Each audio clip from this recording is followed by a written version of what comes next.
Hey, it's Brayden, and I'm joined by Logan, Jennifer Poindexter, and this is absolutely gobsmacked. How you doing today, Logan? It's Jennifer this time, huh? Yennefer, yes. Wow. Doing all right. So, Doing all right. yeah, no, I was gonna ask how you've been and how's life. It's been a few days since the last episode. So, some things that we just need to go over real quick. Some chores. Got to mow the lawn a little bit here. First of all, our logo. It's been released, so we have our logo now. I don't know. I think most people have noticed it. Gotten great feedback on it. Looks great. So we're really happy with it. We're on Spotify, YouTube, got a Facebook, Instagram, Twitter. We're on Google Podcasts. We're on iTunes now. Just a few things that I've been working on, trying to advertise a little bit, get our name out there. In fact, I've been kind of just grinding, trying to get this thing going, taking off fast. And in fact, I don't want to get too much ahead of myself, but just a preview or a little surprise hint. We could Ooh. very well get some really special guests coming up within the next few episodes, possibly. I don't want to be presumptuous in that, so we'll see. Just keep your eye out. We've got some really cool ideas and some really great things coming our way, so everything's looking on the up and up. I personally have noticed that Logan's voice is clearer than mine, or it comes across clear. But either way, I did order new podcast microphones, so that'll be coming in. Hopefully, by the time you hear the next episode, you'll tell the difference. Okay. Which which is funny because we have the same exact headset. I actually went to your house and was like, "Wow, this is really comfortable compared to my headset. My headset is junk." I mean, Which it's possible that your voice is just naturally clearer, and mine's a little more. I don't know. angelic, you mean? No kidding. Mine's a little more congested.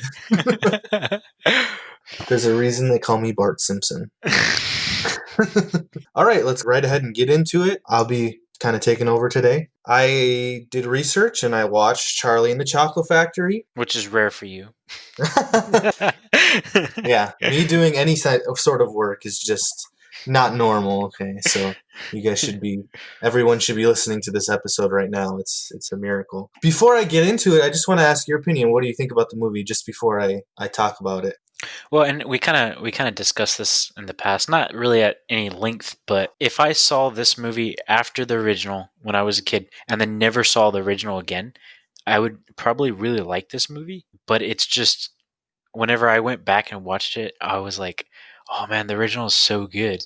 Like, I mean, this one is good. Like, don't get me wrong, I appreciate it, and Johnny Depp's acting is always, pretty good. He's a good actor, but just I don't know, something about the feeling of the original always kind of stuck with me a little bit more. Yeah, no, I get you. So we're gonna into it. Obviously, for me, this is my preferred of the two. But we're gonna kind of talk. I'm gonna talk about the good and the bad, the pros and the cons of this movie, and some things I really really loved or enjoyed, some things I maybe just liked or appreciated, and then some things that not a fan of or thought they could go a different direction. But I don't know if there's a perfect movie out there, and especially when you're adapting something.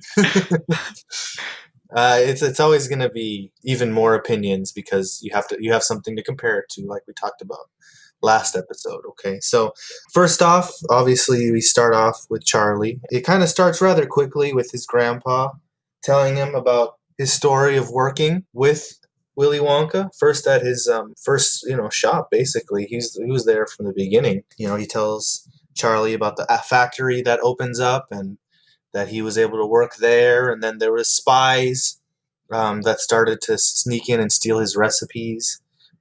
For example, I don't know if you remember. I mean, a lot of this was taken from the book and from the first movie too. But you have the ice cream that never melts, the gum that you can blow enormous sized bubbles with, so on and so forth. Is Basically, everything that parents would love for their kids to get a hold of.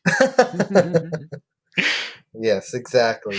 So it kind of goes. He kind of tells his story, and then how he just shuts down the factory one day because he's tired of these spies, and then that's it. Nobody's ever seen the inside of the factory again. One thing I need to point out is the topic of him working at the factory comes about because Charlie's dad works in this toothpaste factory. He basically, all he does is sits by the conveyor belt and he puts the caps on the toothpaste. Once in a while, or a few times a day, or whatever, there's some deformed caps that come through. And you normally, I'm sure they would just dispose of them, but Charlie's dad collects them for Charlie. Obviously, they're a very poor family, extremely poor, as seen in the movie. I mean, ridiculously poor. All they eat is cabbage soup for breakfast, lunch, and dinner. Ugh. Um, so so he collects these for Charlie because obviously Charlie's not going to have much to play with. Not really, can't afford toys. He collects these deformed caps, and Charlie's able to recreate the chocolate factory, and even create a little Willy Wonka out of these caps.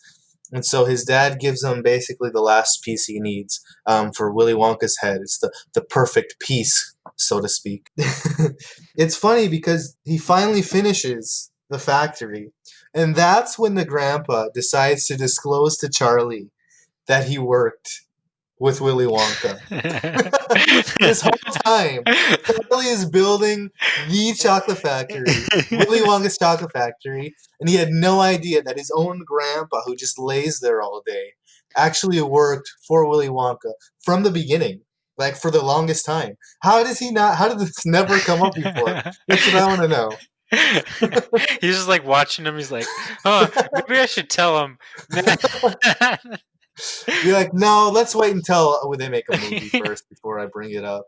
Oh my So that's god! a little, strange, but whatever. Okay, we'll move on. So I want to make things quick. I don't want to go through it detail by detail. It's not really necessary. But basically, Willy Wonka releases these golden tickets out. I understand, and I don't know if you agree with me, Logan, but when it comes to opening credits, if they're really long, they go through every single person that worked on the film without any scenes. It can get kind of annoying, don't you agree? It's Yeah, like, all right, get on with it.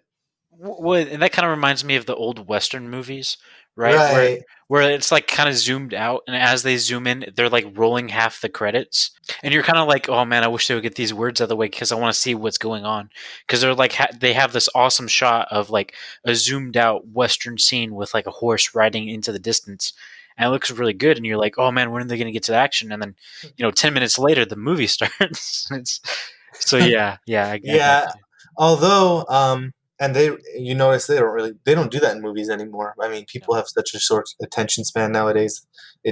Movies are so much more fast paced. They just get right to it. There's no beginning credits. The only credits you'll see is at the end. Right now, they just show the title of the movie sometime after the first or second scene, and then you don't see who's in it or who's involved until the very end. But during this time period, which the movie was released in 2005, they were still kind of doing the whole opening credits thing. Tim Burton did that a lot with his the vast majority of his films. He did like a little montage, and this one you see how the chocolate's getting made, and you see it on the conveyor belt and it being packaged, and all of a sudden you just see him start slipping golden tickets and random chocolate bars. Right, Willy Wonka releases these flyers that to let everyone know about the golden tickets everywhere around the world, right? What I want to know is, and I want to hear what you think, okay?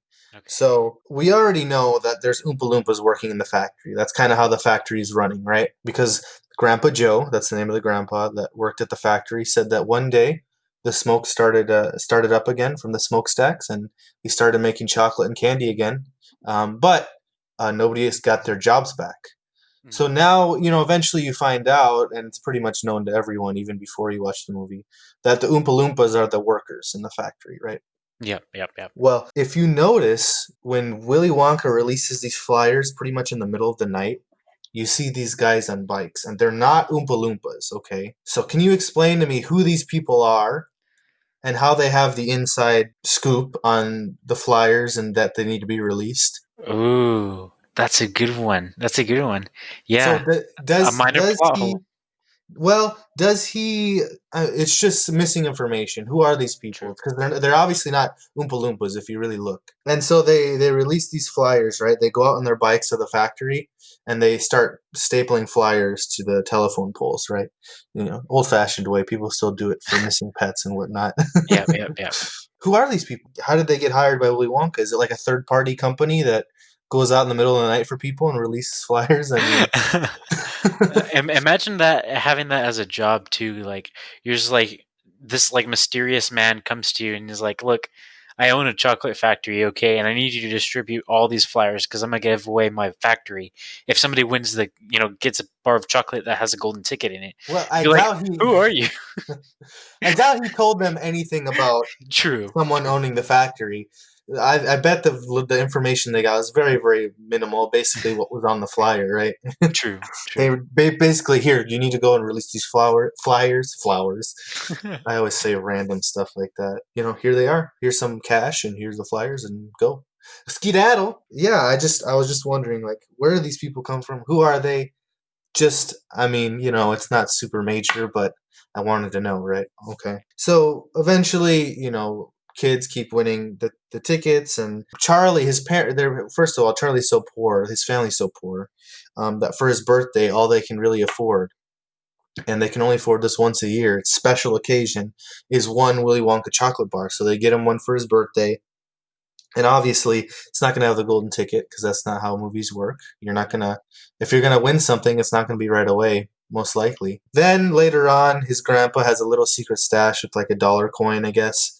And he's like, let's give it one more fling. He has Charlie go and buy another bar just so they can get inside the factory because Grandpa, what's his name? I already forgot Grandpa his name. Joe, yeah. Grandpa Joe. I was going to say George. Grandpa Joe, he foreshadowed earlier, if I could just get one more look at that or whatever, basically Yeah, like yeah, yeah. I could just one look inside that amazing factory to see what happened. And so he gives him that whatever that coin just to go and buy the chocolate bar. And again, they don't get the golden ticket, right? And by that time, most of the tickets had already been found, coincidentally, by all from different countries, but all speak English-speaking children, even though they're released around the world. Yeah, that's yeah. I wonder how they pulled that one off. What do you know? What countries Yeah, they were so from? okay, I'll go through them real quick. I'll go through the characters. So first, you have Augustus Gloop, that fat German kid who eats a lot, right? Mm-hmm. Mm-hmm. Little side note here: this kid, the actor, is really from Germany. German was his first language, and he actually had to wear a fat suit for Oh, this role. hmm And he's pretty overweight in the movie. I mean, he's not like the big guy from Austin Powers fat, but yeah, yeah. he's an overweight kid. He finds the first one. He ends up biting off a piece of it because he bites the piece of chocolate and he's like, "Oh, what's that new flavor? What's that peculiar flavor that's in the chocolate that I'm not used to?" And then he pulls out the piece of the golden ticket. Funny stuff. Yeah, yeah. Anyways, so there's that. So obviously he's like gluttonous or greedy, right? That's kind of his deal. The second one to find it, who was it? Oh, is it that rich girl? I'm starting to forget the order in which they find the chocolate bars. It doesn't really matter. So there's that rich girl. She's from Yeah. the The UK. Her dad owns that peanut or that nut business. He has a nut business, and they're filthy rich. And so his workers are now ripping open chocolate bars instead of nuts, instead of yeah. cracking open nuts. That's kind of how that story goes. And eventually, one of the workers finds one. She tries to sneak it into her pocket, and the dad grabs her wrist as if he was watching the whole time and catches her, and gets the ticket for his daughter. And so the deal with this girl, the Veruca Salt, extremely spoiled little girl who gets whatever she wants, and so she has a rotten attitude, right? Yeah. So that's her deal. And then you have the gum chewing Violet Beauregard, who's really good at everything, apparently. She has trophies, and she's the world champion gum chewer. Little fast fact here. So the actress who plays her, Anna Sophia Robb, Hmm. who's still acting to this day, by the way. She was in quite a few popular movies. She was a pretty popular child actresses go. She was in a few different movies. I don't know if you've seen Because of Winn-Dixie, also based off a book.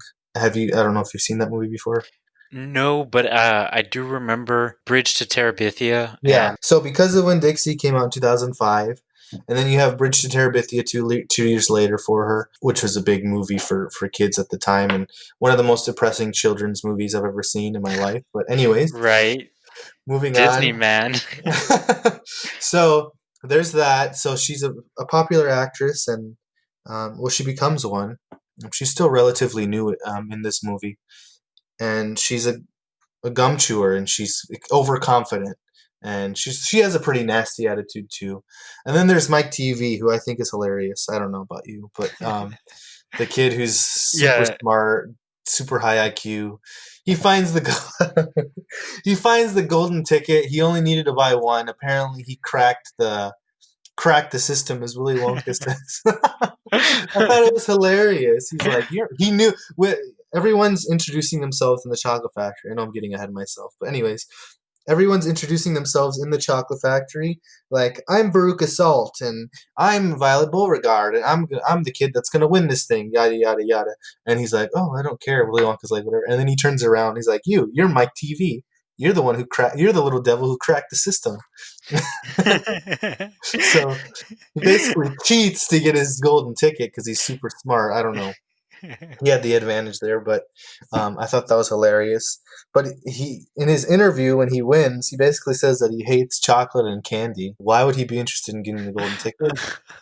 I don't know. I don't know. And Whatever. wasn't the prize originally like what they're told, that they're gonna win a whole bunch, like a lifetime supply of chocolate or something like that? Honestly, if you want my opinion, and they don't really go into it, but if you were to ask me, I'd say he just did it just cause he could, not because he wanted the prize or that he wanted the golden ticket, but because he figured it out, and I don't know, maybe he thought he could make some money off of his prize. Charlie happens upon some money on the ground. I'm fast forwarding here, and so he goes into the shop, and he hands the cashier the money, and he's like, "Oh, I want a chocolate bar." And then the shop owner's like, "Oh, here you go." And so Charlie rips it open, and you see the golden ticket, which is ridiculously unrealistic. People, I'm sorry, but The odds. the odds of someone like that. He was almost as fortunate as Mike TV, because it was only on his third chocolate bar that he was able to pull the golden ticket. I mean, could it happen? Yeah, of course, right? But they're setting false expectations here with this. Okay, regardless. Oh, you're Um, ruining all the kids' dreams, Brayden. you know what? Reality ruined my dreams of going to this chocolate factory. So Oh, can you blame me? true. But it's hilarious that this happens, and then and then people are trying to offer him money, and the first person offered him $50, which is like, yeah, right, dude, get out of here. And Yeah. then someone else, she'd be like, are you kidding me? I'd offer him $500. And then someone offered him, I forget what the third amount was, maybe 5,000 or 10,000, but it was a big chunk of money that they offered him. And then the shopkeeper's like, that's enough of that. Leave the boy alone. And then he punches Charlie, grabs the ticket, and runs. No, I'm kidding. That'd be realistic. I'm sorry. That would be more realistic, yeah. Oh my gosh. What happens is Charlie runs home. I got the golden ticket. I got the golden ticket. Right, right. Mm. And then he goes in and he's like, look, look, and he gives it to his grandpa Joe. And his grandpa looks at it, and his vision's not the best, so it takes a little while for it to focus in, so he can see that it's actually the golden ticket. And then he goes yippee, and he gets out of bed and starts doing a dance. And the insinuation here is that these four grandparents that are sharing a bed together, like a bunch of weirdos, haven't gotten out of bed to do anything in years. So the fact that this golden ticket gets him out of bed, even though this family is so poor that they have to eat cabbage soup 3 times a day, every single day. I'm talking about cabbage and water, basically, Yeah, and maybe yeah. some seasoning. And Salt. these old people, it turns out Grandpa Joe can walk just fine, decides he doesn't want to do anything to change the situation or help out at all. But when he gets a golden ticket, that's when he finally decides to get out of bed and do a little dance. Like, So- really? I'm sorry, but really? Uh, That's ridiculous. Okay. well, and how quickly does he like just literally hop out of bed? Uh, rather quickly. I mean, I don't know. Can you time that? It doesn't matter. It's so fast. Okay, just super speed. This guy was was one of the Justice League members. It was ridiculous. Anyways, so so he's so like, "Yippee, yeah!" And so Charlie here, first of all, Charlie's a jerk, okay, because he's getting everyone excited, and then they're like, "Well, we got to figure out who's going to go with you to the factory," and he's like, "We're not going." And they're like, "What? Why?" And he's like, someone offered me such and such amount of money. Can you imagine how much money people could offer us?" So the other grandpa calls him over and he's like, "Hey, you idiot! What's wrong with you? There's only 5 golden tickets, and there's billions and trillions of dollars of money, and they make money every day. Why would you pass up this opportunity?" And then Charlie's like, "Oh yeah, you got a good point. Okay, yeah." And then so Charlie decides, okay, we can go to the factory because he doesn't know how to make his own decisions. And then his mom is like, okay, so who's going to go to the factory? And then the Grandpa Joe's is like, I'll go with him because he used to work there, right? He's familiar with the factory. You know, he understands the environment, which would be considered an advantage, right? yeah. And then his mom just completely ignores him and goes to his dad and is like, "How about you? How about you want to go with him?" Because his mom's a jerk too. And it turns out all these people are jerks, by the way. Okay, I don't Oh care what man, anyone says. it is a And Tim Burton movie, so. but Tim Burton's a genius, so don't say that. Uh,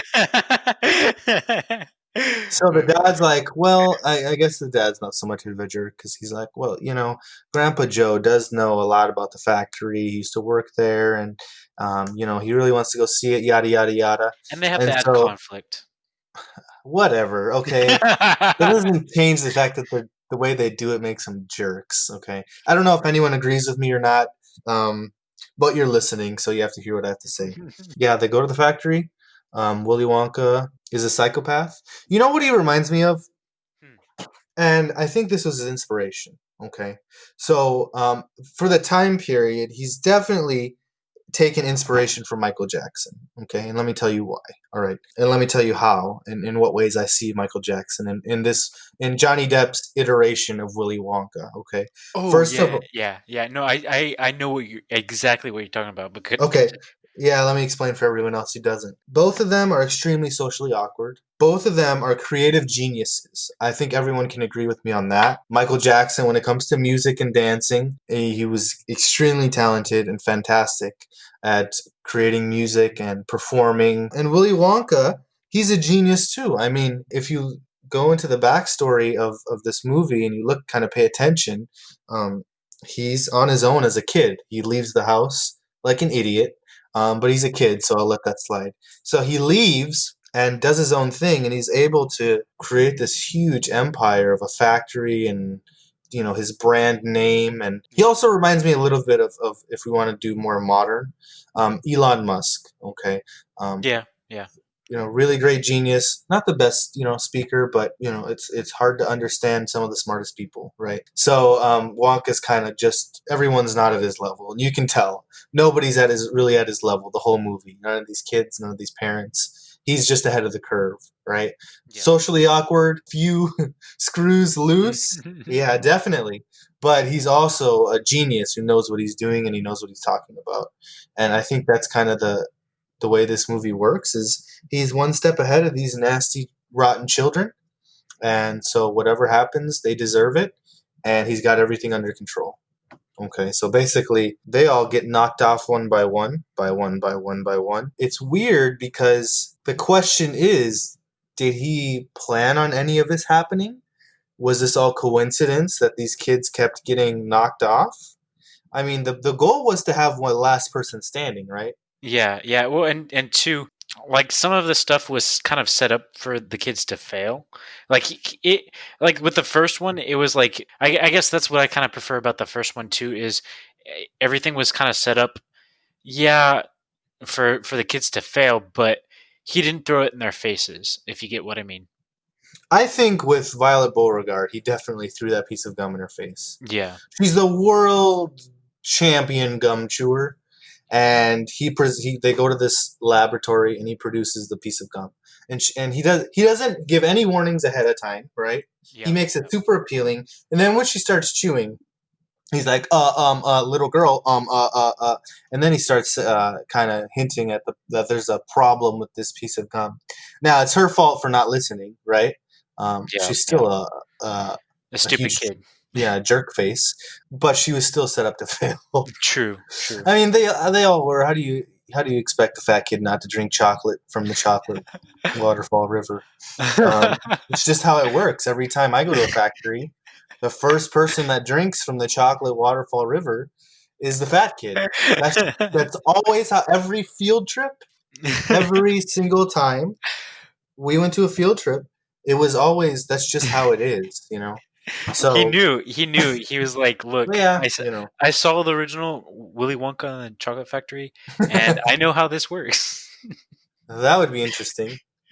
Oh, That's an alternate reality storyline for another day. But right. anyways, so to make a long story short, no, with the Mike TV one, that's a little far fetched. Okay, so how did he expect? Because how it happens is Mike TV goes, "I want to pick a room," and then Willy Wonka's like, "Okay, sure," and then there's a hundreds of rooms to choose from in that glass elevator, and he decides to choose the television room. We Yeah, get that he's a huge television technology geek, a big gamer, whatever, but that's still some coincidence there that yeah, you expect him to pick that room. yeah. Especially, well, I don't know because like his name is TV, like his last name is TV. His name is Mike TV, and in the first one, Is true. that how you're gonna judge people and what their last name is? That's how I judge you, Morales. No, but like in the first movie, you know how he showed him the room and he was like, "Look, this, we're gonna be able to take chocolate. Obviously, we have to take chocolate in a much larger scale." And he's like walking them through the process of how he wants to deliver chocolate to everybody. I don't remember fully. I remember the glass elevator and everything, and him asking him which one he wants. Is it labeled which room? The TV Yeah, room, right? Yeah. all the buttons are labeled. Yeah, I get that, but The, he just so happens to pick it out right away. Like there's not really much hesitation. Oh, I see. I see. Yeah, yeah, yeah. Man, this reminds me of having to. I need to go watch that movie again. It has It's been on a little Netflix, bit. by the way. Okay, then yeah, yeah, yeah, I'm gonna probably watch it later. I probably should have watched it beforehand, but haven't really had the But time to be yeah, honest. we're a new podcast. I get it. No, but I mean, this was yours for to. Yeah, go ahead. Put the blame on me. It was your rodeo, is what I mean. Yeah, But yeah. no, yeah, I mean, You could have helped Logan.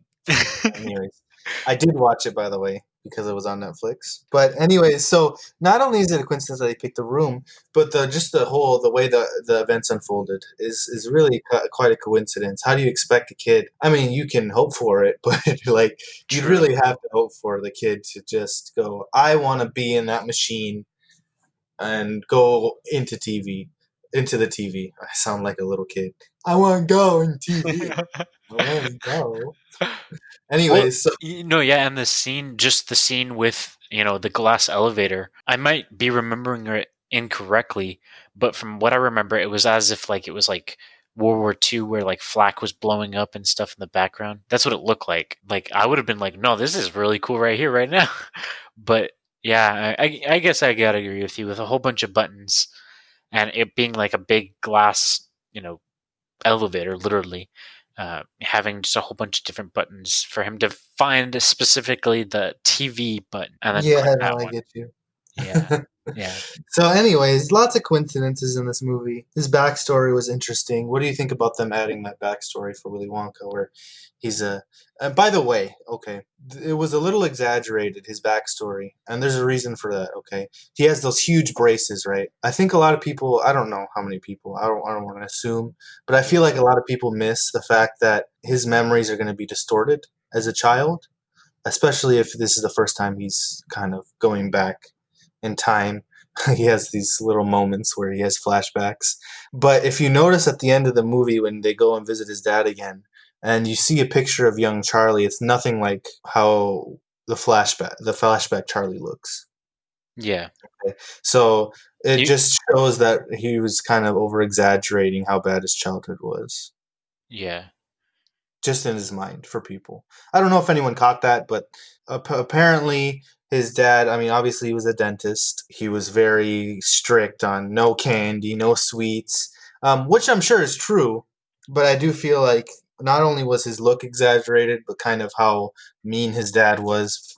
might about have it. been exaggerated. Yeah. Yeah, And yeah. the fact that he comes back and the house is completely gone from the block. It's like a big. It's not just a house. It's a townhouse. Yeah, so it's part of a building with multiple townhouses in them, and that chunk is just missing.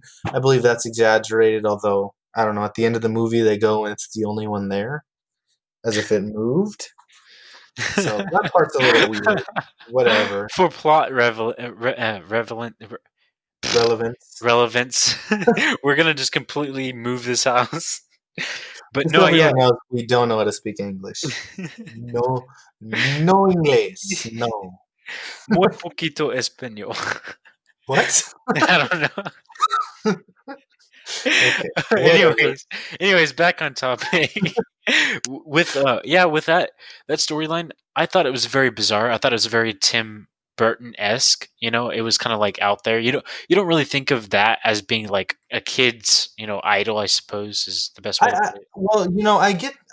It makes sense that his father was not only a dentist but was against eating candy in general, and Yeah, so yeah, yeah. That makes sense. It's he just how finally, exaggerated it was. Is kind of yeah. like Well, and it also, and I see how they did this, where he really didn't have his first candy until he was an older kid. Most kids have their first candy as like a baby, whether it's something soft, or as a toddler, chocolate, right? yeah, I think that's everyone. Or ice cream, right? You can have ice cream as a little toddler, a little baby. yeah. But he's basically never had sweets before, is what the movie insinuates. And so when he first tries it, he's already a little older than the average person that has their first sweet. So it just like opens a whole new world for him, and that's when he just starts trying different candies and chocolates and discovering this, and now he's just obsessed. And I get that. That kind of is how it works, right? Where if you experience something amazing for the first time a lot later in life, whereas everyone else is kind of used to it, you experience something you really enjoy. It's easy to get caught up in that, right? Yeah. Plus, I mean, naturally, he's a smart kid, or really smart. I'd say his IQ is up there. And two, like what I found interesting, more than his backstory is the backstory of the Oompa Loompas, which we didn't get in in the original movie. Oh my gosh. Okay. That opening a whole new bag of worms for you. All right, so Loompa Land, which is obviously fake, okay, it's one of the unrealistic things in the movie that kind of takes you away from reality. He goes to these native people, and they all happen to be really tiny, like munchkins, like Oompa Loompas. They're all tiny, and I'm sensing a pattern here with our podcast, Brayden. we cover tiny people. In fact, it's funny. You Oh my! won't believe. I didn't tell you this. You won't believe what I did this morning. What? Uh, so I woke up and I'm like, what the heck? So I sent an Instagram message with our profile, absolutely gobsmacked, to Deep Roy, who is the actor who plays the Oompa Loompas. I sent him a message basically saying, we're doing this episode and we'd love to interview you, yada, yada, yada. No reply at all. Nothing. I'm sure he's a busy, short man. He really is. Yeah, yeah, yeah. He is. Even though we're in quarantine. Maybe he just doesn't even use his Instagram. I don't know. But I sent him a message just to say, just whatever. I thought it would be good for a show if he happened to say yes. I mean, I like to shoot my shot. Dude, that would have been crazy if he was like, "Oh yeah, yeah, that sounds great." But anyways, we're in no way professional enough to do something like He probably blocked me. I don't know. that.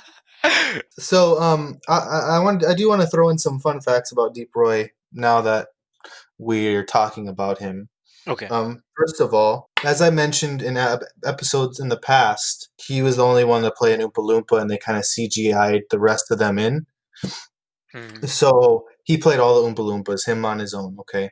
Now, I think you'll find this. I bet you didn't know this. Okay, but it's interesting because he has ties to Star Wars, the OG Star Wars trilogy. That one I did know actually, which is Oh, you did? yeah, yeah, yeah.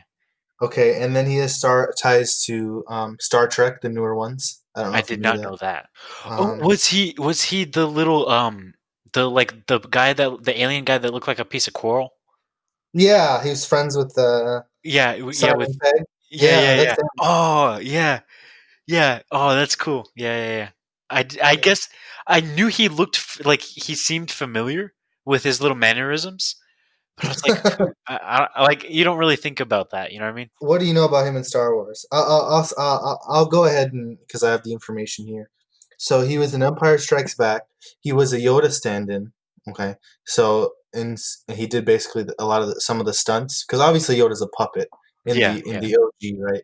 And so, but there were times where they needed a stand-in, and that was him. He was the Yoda stand-in, and he was a R2D2 double because the Kenny Baker who plays R2D2 is also on the shorter spectrum. yeah, yeah, yeah. And Yeah, then and they didn't have the technology like we do now, where we have mhm, robots that are literally way faster than C-3PO and R2D2 that can do yeah. perform those things way better. So he has ties to Star Wars. He was also in Return of the Jedi. He played the R2D2 body double again, and he played an Ewok. Okay, Oh, so I yeah, didn't I know don't he know if you played knew an that. Ewok. Yeah. Yeah, Okay. He also has ties to the Wizard of Oz. Okay, and hear me out. Okay, we talked about this on the first episode. Okay, remember when I talked about how there's a sequel yeah, and it's just an absolute horror movie? yeah. It's called Return to Oz. He's in that movie. Wow. What He is movie the has this guy not puppeteer. done? He's the Jeez. puppeteer for the Tin Man. Now I don't remember the Tin Man being in the sequel, but I'll have to look. It might have been some kind of weird cameo. I'll have to. I don't know if I want to watch that movie again, but he was in that. Okay. Okay. And this is the third time he's worked with Tim Burton.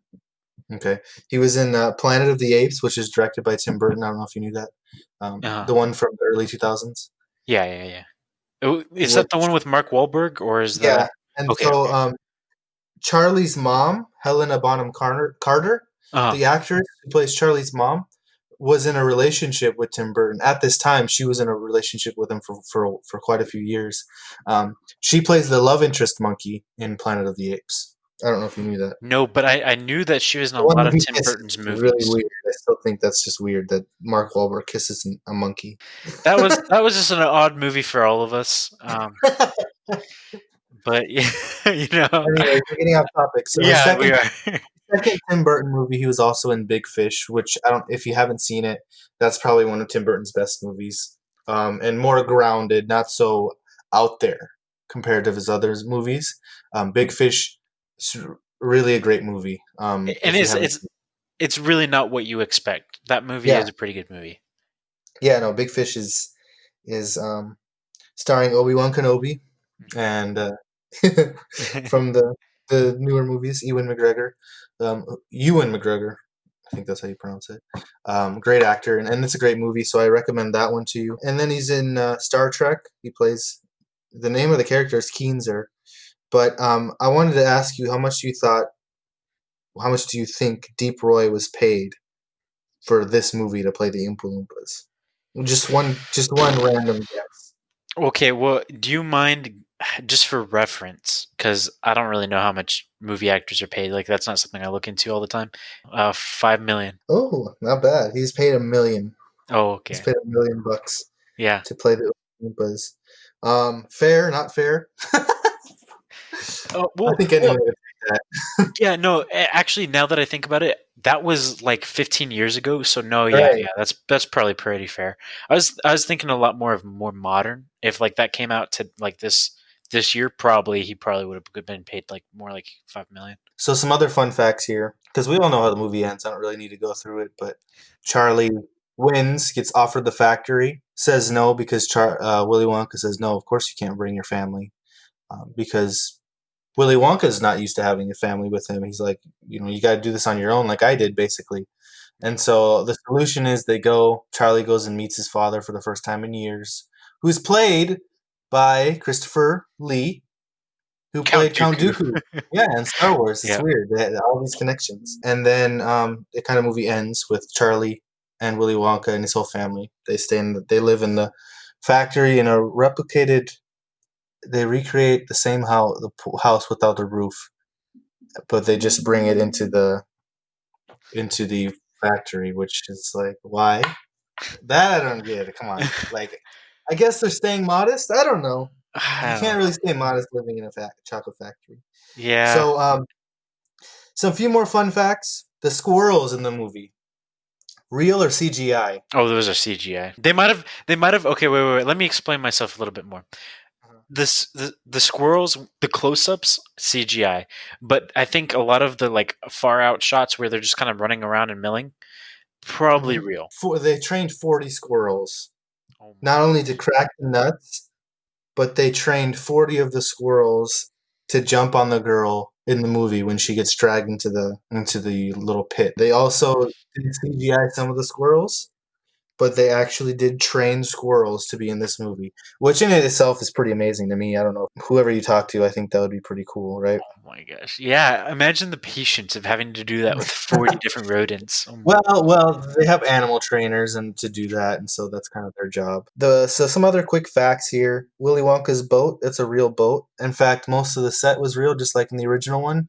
They had real candy that was edible coming off the trees. The chocolate river was real, and it did stink after a while, just like the original movie. So no technological advances there. And then the boat was real, the big pink boat. It took 20 weeks to build that boat. Just to build it and make it float on the chocolate river. That's how long it took. Whether it was made out of real candy or not, I doubt it. I don't know.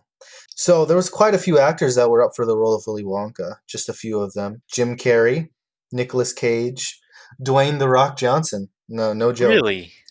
Brad Pitt, Will Smith, Ben Stiller. Those are just a few of the names. But when Tim Burton was picked to direct the movie, his first choice was, of course, Johnny Depp. I mean, worked Yeah. with him on quite a few other movies, including one of the greatest movies ever made, Edward Scissorhands. Don't at me. Um, so Johnny Depp accepted the role without even reading any of the script, which is not super common. It does happen once in a while if someone really wants a certain role, but that was the case here. So pretty amazing. Some other facts. So the chocolate in the movie was made by Nestle. They actually also they produced 1850 1850 chocolate bars for the movie. That's how many they made. Just the Wonka chocolate, directly designed specifically for this movie, Yeah. with the name Wonka on it. Okay. In fact, in real life, they did distribute their own Wonka bars, which I believe I mentioned already also in a previous episode. I would go and get one every chance I could get because I always wanted a Wonka bar. It wasn't necessarily anything special, but to me, it was the most delicious chocolate bar I've ever had, just so you know. So I believe I forgot to mention this. Violet Beauregard, the actress who played her, had to be chewing gum because she chews gum pretty much the whole movie, and they reshoot scenes and do multiple takes. Well, her jaw became extremely sore from all that chewing. In fact, she got jaw cramps because of how much gum she was chewing in that movie. I could definitely appreciate that because that is a lot of like I'm sure she had doing multiple takes, doing multiple Mm-hmm. scenes. She probably didn't chew gum for another year of her life. Jeez. So I mentioned there was almost 2,000 real chocolate bars made. There were over almost around 110,000 fake plastic chocolate bars used in this movie, just for the movie. And then my last final fact, and this one is really cool to me personally. Johnny Depp and the actor who played Charlie, Freddie Highmore, this is not their first movie together. The year before, they were in a movie called Finding Neverland, which is one of my favorite movies. The movie is about basically the origins of Peter Pan, and Johnny Depp plays the guy who writes the play and creates all the characters and everything. Another sort of creative genius, someone who had a huge imagination for an adult, very childlike. So there are some similarities here, although obviously that movie's more realistic and because it's a true story. It's based on a true story. But when Johnny Depp came onto the film, he automatically recommended Freddie Highmore to play Charlie based on their experience in the previous movie they were in together. So that's kind of how he got casted. Wow. Yeah, it's M- pretty must interesting. be uh must be good to be friends with Johnny Johnny Depp, Depp. or I guess impress him with your acting prowess. Yeah. So Freddie Highmore is still acting to this day. He's more of a TV actor now. He played Norman Bates in the TV adaptation of Psycho in Bates Motel. He plays a younger Norman Bates. That went on for a few seasons. We've never seen that. Now he's on that show, The Good Doctor. I don't know if you've seen like trailers or commercials for it or anything like that. But it's that young, really young doctor. He has like I guess autism or Asperger's. So he's Okay. really socially awkward, but really, really smart, and he's able to become a doctor. That's how smart he is. He's a young guy that's a doctor, so he plays him too. Okay, so basically like a younger version of House. Okay. But it's more of a drama, like a it's not a Oh, okay. comedy. It's more of a drama, very Oh, dramatic and whatnot. So I got you. um, I got you. so Well, that's pretty much all I have. Do you have anything else to add? yeah, I was kind of looking at the reviews just real quick, and I think it's so crazy how Charlie and the Chocolate Factory has reviews kind of all over the place. Like, there's people who really loved it, and then there's people who just hated it for like no reason. Like, I mean, I understand some of the points they bring up, but it's like the movie's not as bad as like what I mean. Yeah, it has some flaws, but it doesn't kill. It doesn't go to your house and kill your cat. Why do you hate it so much? I don't know any movie that would do that, but okay. Star Wars Episode 7, 8, and 9. I'm kidding. I'm kidding. Anakin in Episode Oh, 3, true. definitely true. Yeah, no, and Rotten Tomatoes has what like an 83%, but the audience reviews are 51%. So, but as we mentioned before we started recording, Rotten Tomatoes is where people that have the strongest opinions post their reviews. Yep. That's kind of how they congregate now. So, before we end, it was a question we wanted to clarify because it was brought up to us in the previous episode. Neither me or Logan had seen Snowpiercer before. Yeah. No. No. We still haven't. We haven't seen it. We had barely heard of it, I even just just I doing research, right? yeah. I just found some like wild like conspiracy theory type deal. Yeah, I was like, that's interesting to make the connection from a kids movie, like an old, cult classic kids movie to, a rated R modern film. It's like that's a big jump. You gotta explain that to me. So, right. yeah. Yeah. Yeah. No, we haven't seen it, and it's not really our type of movie. So, just wanted to clarify for those who asked. There's that. Anything else, Logan? Before we let people go to bed? No, I mean, and yeah, perfect. It'll be perfect in time for my bedtime. Oh my gosh. Okay. Yeah, so thank you all for listening. If you have any suggestions on episodes, any feedback, we'd love to hear it. Make sure you follow us on all of our social media. Give us a shout out, share us with all your friends. Let everyone know the good things that we're doing here for the community by our podcast. I can't even say that with Really a straight changing the face. community here. In a darkened world, we're making a difference, okay? Oh my In a world that seemed to have no hope, we are that light that we In a needed. world of lackluster movie reviews. We're making a difference Oh for you. my Okay. gosh. So, speaking of bedtime, I do want to say good morning to those of you who are just waking up and you're listening. Good afternoon to those listening in the afternoon. Good evening, and good night.